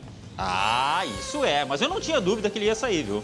Falei ontem aqui. Ninguém. 43% de aproveitamento, 12º no Brasileirão. O Aguirre não tinha como continuar e vai ganhar um bom presente de Natal, viu, seu Glauco? Quanto? R$1 milhão para rescisão. Eita, já dá para comprar alguma coisa. Já dá uns 2 quilos de carne. Esse vale Natal aí do Aguirre vai ser bem interessante.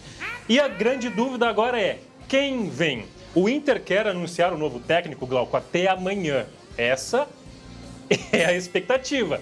Se vai ser a realidade, não sei. Porque semana que vem já é Natal, então fazer negócio agora vai ficando cada vez mais difícil nessa época do ano, né? O Inter tá que nem eu quando vou no shopping. E aí eu entro na loja e a vendedora, senhor, posso lhe ajudar? E eu disse, não, só tô dando uma olhadinha. O Inter tá dando uma olhadinha. O Inter tá dando uma olhadinha no mercado, né? A gente já falou no Abel Braga, que fechou com o Fluminense. O Vojvoda preferiu ficar no Fortaleza. Roger Machado tá em Porto Alegre, mas o Inter ainda tá muito na dúvida se vale ou não investir. A grande novidade é informação. Que ânimo. Informação. Atenção. O Inter está fazendo pente fino no mercado argentino. Essa é a realidade. O Inter vai desmentir, mas está fazendo pente fino no mercado argentino, porque acha que o Brasil tem limitação de técnico. Não deixo, né? Não tiro a razão do Inter, mas enfim. Só que não adianta contratar só o técnico. Aquilo que eu falei já. Tem que ter grupo, tem que ter as peças. Vou te fazer mais uma pergunta, Glauco. Fica um clima meio estranho, né? Esse negócio assim de não querer muito, né? O cara já fica um negócio meio estranho, né? Aí, em última hora, aí contrata, o cara já entra assim, bom, não teve outro, vai tu mesmo. Ah, mas isso aí tá cheio. Wagner Mancini foi assim, é verdade. Diego Aguirre foi assim. O Grêmio queria muito o Roger disse não, e o jeito foi no Mancini. Vou te fazer uma pergunta, Glauco. Amanhã, sexta-feira, é um dia especial para o torcedor do Inter. Por quê? Por quê? É uma data muito significativa, né? 15 anos do Mundial. É verdade. A gente foi... Já? Faz tempo, né? Estamos ficando velhos. Eu não lembro disso aí. Não, estamos... O Glauco estava até no Japão, já era experiente naquele tempo. Olha só, mas prestem atenção aqui porque a notícia é bacana. Eu bati um papo com o Enzo, que é o filho do Fernandão, um dos grandes ídolos da história do Inter, o capitão daquele time que levantou o Mundial em 2006. Confere a chamada aí. Amanhã é o 15º aniversário do título mundial do Inter, conquistado lá no Japão contra o Barcelona. E eu vou bater um papo especial com o Enzo, filho do ídolo Fernandão. As lembranças, as memórias e ainda os sonhos do atacante colorado. Amanhã, no SBT Rio Grande. Gostei desse repórter, rapaz. Que beca, que estilo. O repórter deixa a desejar, mas o assunto é muito interessante. E vamos ter material especial seu também, né, seu Glauco? Afinal, a sua experiência lá no Japão vai ser contada aqui amanhã, né? Eu não lembro muito disso aí, porque eu era muito novinho ainda, enfim. Tinha só uns 50. Eu só imagino. Eu tô curioso. Tá, Glauco, vamos falar de Grêmio também, porque o Grêmio confirmou ontem a saída de 3 peças do seu time principal. Vamos botar na tela aí os negócios do Grêmio, a tela 1, porque o Grêmio confirmou que o Cortez, o Diego Souza e o Rafinha estão fora. Glauco, algum desses aí servia? Me surpreendeu um pouco o Diego Souza. Eu também. Achei que poderia ser útil. Eu estava dando uma olhada nos números. Olha só, vou até ler aqui, para não ter erro. O Diego Souza fez 105 jogos nessa última passagem, 52 gols e deu 13 assistências. Foi o artilheiro do Brasil em 2020. Mas eu acho que o problema dele é o problema do Schenck. É o peso, Topete? Né? É o peso. O Topete? Não, falta de... só pode ser isso. Porque ele é um jogador experiente, ele é um cara que tem uma técnica invejável. Mas para manter... Olha aqui. Da onde peso, rapaz? Olha aqui, fininho. Agora, solta. Pode soltar a respiração agora. Seus malandros. Tá, mas eu concordo contigo. E o Rafinha vai levar o cavaco? Provavelmente vai. O Diego Souza é o único aí que eu acho que serviria. Mas vamos falar também de especulação, tem mais gente que pode sair, viu? Olha na próxima tela aí do Grêmio. O Alisson interessa ao Santos. Finalmente, parece que vai acabar a era Alisson no Grêmio, Glauco, com uns 3 anos de atraso. Rapaz, se falar mais uma vez, vai ter torcedor no aeroporto ajudando ele a entrar no avião. O Rodrigues tem interesse do Werder Bremen, time que está na 2ª divisão alemã. E olha esse último card. Douglas Costa, o São Paulo está de olho. Como um investidor do São Paulo estaria interessado em pagar para o Douglas Costa rescindir no Grêmio e ir para lá. E o Rogério Ceni gostaria de ter uma conversa com o Douglas para saber se ele tem comprometimento para jogar lá no São Paulo. Será que vai? Futebol ele tem de sobra, só tem que avisar o São Paulo o seguinte, ele precisa casar. Ah, que maldade. Olha o amargo aí de novo. Azedinho. Olha o azedo aí, ele já casou, rapaz. Só falta a festa de casamento. Só falta fazer a festa. Vamos falar sério aqui, ó. Baita jogador, sensacional qualidade técnica, mas não deixou boa impressão pela forma como ele se comportou no Grêmio. Eu fiquei decepcionado com o Douglas Costa. Eu também. Esse é o Glauco. O Glauco está se irritando hoje. Olha só, mas, ô Glauco, eu estou muito curioso. Se rolar essa conversa, Ceni e Douglas Costa, eu estaria muito curioso para ouvir o que o Douglas Costa ia falar sobre comprometimento. No casamento ou no time? Meu Deus, mas é uma corneta hoje. Vamos fazer o seguinte. É muito dinheiro, papai. Vamos lá, fala. Vamos fazer o seguinte, vamos para os gols da Copa do Brasil, afinal, ontem o Cuca foi campeão mais uma vez. Glauco, eu vou te fazer uma perguntinha. Outra? Cuca é o melhor técnico do Brasil? Ele foi subestimado lá atrás, inclusive pelos clubes gaúchos. Sem dúvida. Pelos clubes gaúchos. E está mostrando aí agora que é um belo técnico. Só 2 técnicos foram campeões da Copa do Brasil, como técnicos e como jogadores. Cuca e Renato Portaluppi. Acho que coloca o Cuca cada vez mais num panteão muito sagrado de treinadores do futebol brasileiro. No quê? No quê? Eu também não entendi. Panteão. Panteão. É bonito, né? Ah, tá. Não, peraí, pode terminar o jornal então que eu vou procurar o que é isso. Pega o dicionário, Aurélio. É P maiúsculo? Gente, valeu. Tá na hora de ir embora, tá na hora de ir embora. Amanhã a gente traz outras informações. Esperamos que com novidades, né? Panteão, né? E novidades boas, né?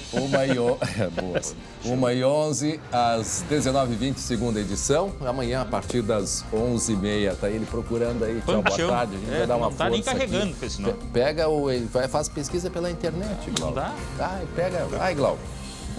Tchau. Tchau.